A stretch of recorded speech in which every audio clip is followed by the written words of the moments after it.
Hello and welcome back to my channel. Today is another book review. Today we are doing Fright Night. So I got onto the horror kick because I read Einstein Kills His Inked in Blood and thought, well, I had these two little kind of snack-sized bites by Maren Stoffels. She's from the Netherlands. So I hope I'm pronouncing that right.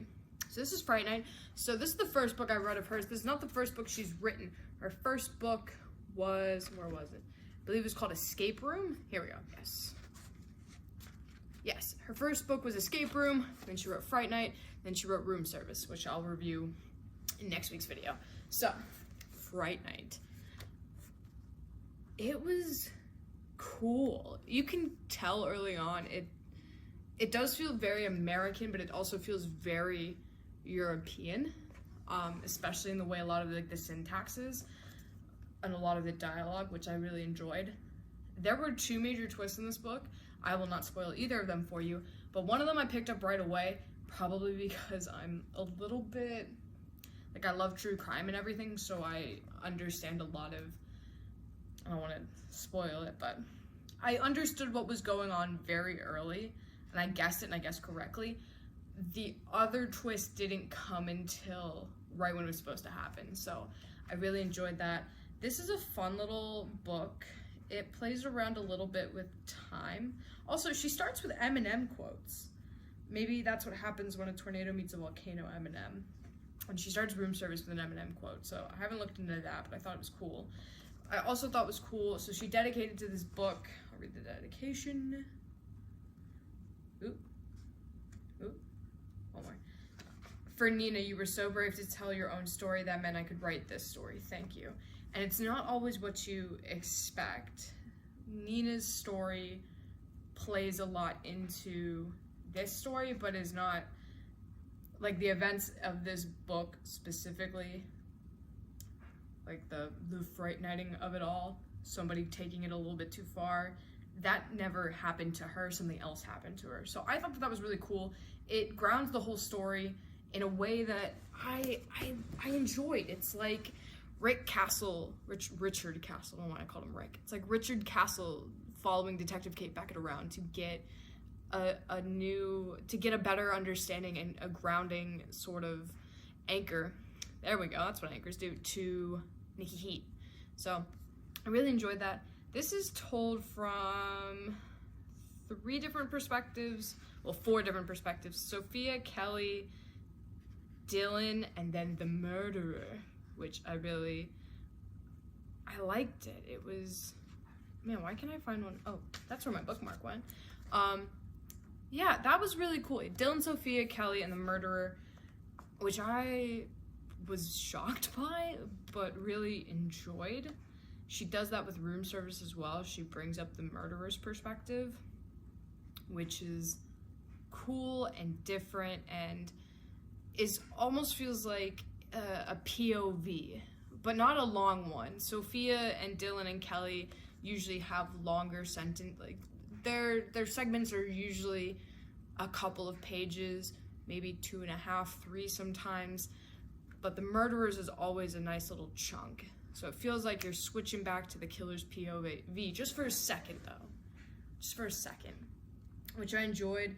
This one plays a lot with time, like 5 nights before Fright Night, the day before Fright Night. It sets up what Fright Night is, and it sets up the characters in a fun way where you're not told everything about them, but you're told just enough that you can start kind of piecing everything together. Or at least I was trying to piece things together. So, yeah. It's a great little story. I shouldn't call it little. This thing is almost 200 pages. So, it's like 196.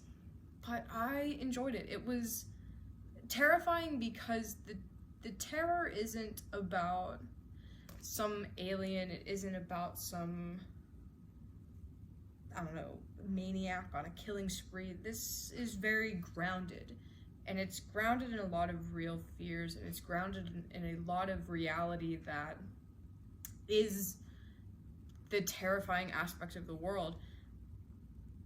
And I enjoyed that you had these teenagers who snapped, that would get very angry and very aggressive. Dylan in particular would get angry and aggressive and show this side of himself that his friends had never seen before. And I liked that because it's a very teenage reaction. I remember being 16 and just going 0 to 100 because somebody said something.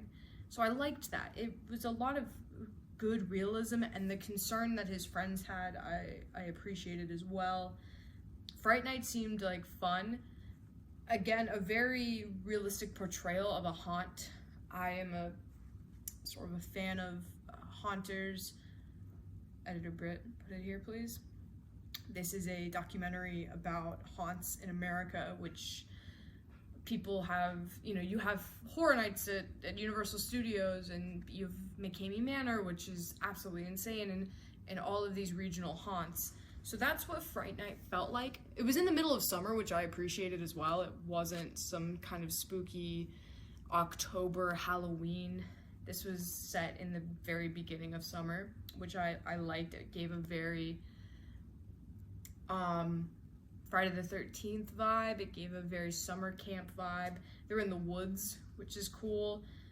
But they talk a little bit about training, about the training of the fright people, of the haunters, and talking about the safe word, which is catch up, which means if somebody says that word, everything stops, the group leaves immediately. What to do if somebody passes out, what to do if somebody starts hyperventilating, what to do if somebody gets hurt.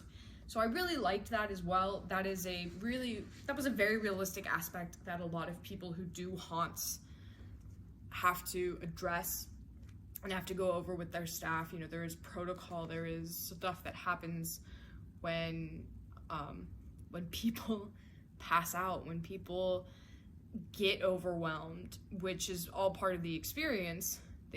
They show up and they pay money to be scared, but sometimes your body reacts in certain ways that you may not expect. I liked that. I appreciated that. It didn't seem shady. This seemed like a legit Fright Night.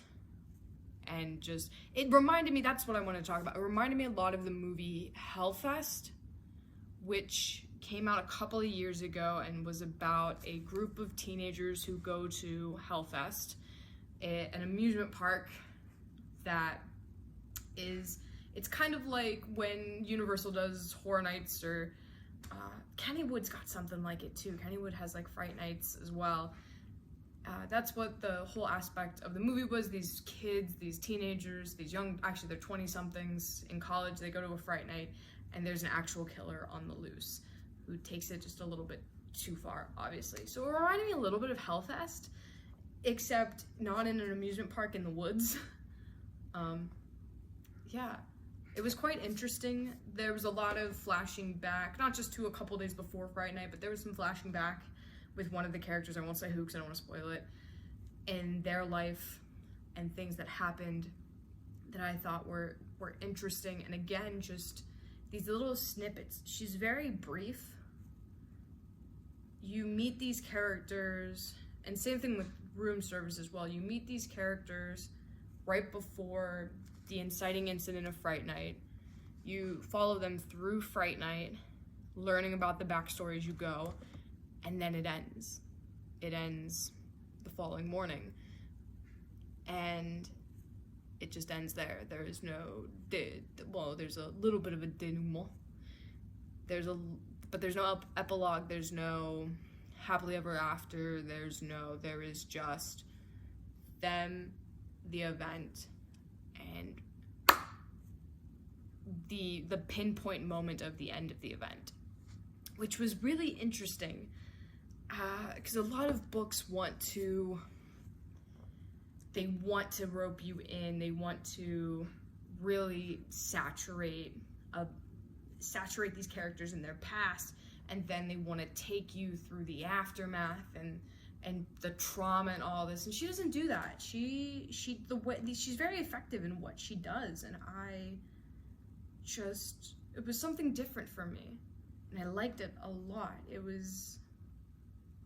left a lot to my imagination, especially the ending. The ending leaves a lot to the imagination but at the same time, it gives you just enough. It's like a good horror movie. There are so many horror movies that flash forward, I should say, to a year later and kind of have that Goosebumps sort of ending, or the Final Destination sort of ending where people are still in trouble. This didn't do that. It ended where it ended. It reminded me a lot of the end of, what is the movie? Ready or Not. It reminded me a lot of the ending of Ready or Not, both of her novels. And I can only hope that Escape Room ends in a similar way. So I won't spoil Ready or Not, but it ends on a zinger, and I think it's a pull-out shot and credits. There is no sometime later. So, or the end of Get Out. Get Out is also like that. You got Rob's great line, then the pullback shot and the fade out. So that's what this felt like. I liked it a lot.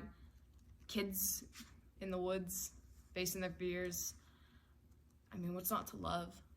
So definitely recommend. This is also something that I think young kids can grasp. If you have a kid who's super into Goosebumps, I'd recommend Fright Night as a transition out of Goosebumps and into something a little bit more deep. I think a lot of kids either go right from Goosebumps to Stephen King, or they never leave Goosebumps, but this was a nice sort of mature book. The characters in it are, I want to say, maybe 14, 15, so they can't drive yet, or they might be able to. I don't know how the Netherlands work, but yeah, it's a good story for young adults. It's a good story for, I think, anybody who likes a little taste of horror, and likes a little taste of horror that's so grounded in reality. This felt less like I was watching Goosebumps, or R.L. Stine's The Haunting Hour, which can sometimes be so out of this world. You have aliens involved, you have supernatural beings. This felt a lot like true crime, and I appreciated that a lot.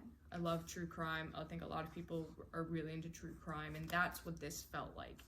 This felt like something that had happened and or could possibly happen. And I appreciated that. So Fright Night, definitely give it a recommend. I know it's not spooky season. If you want to pick it up and wait until spooky season, that is up to you. But it's a nice little by the pool read. People can really change it up.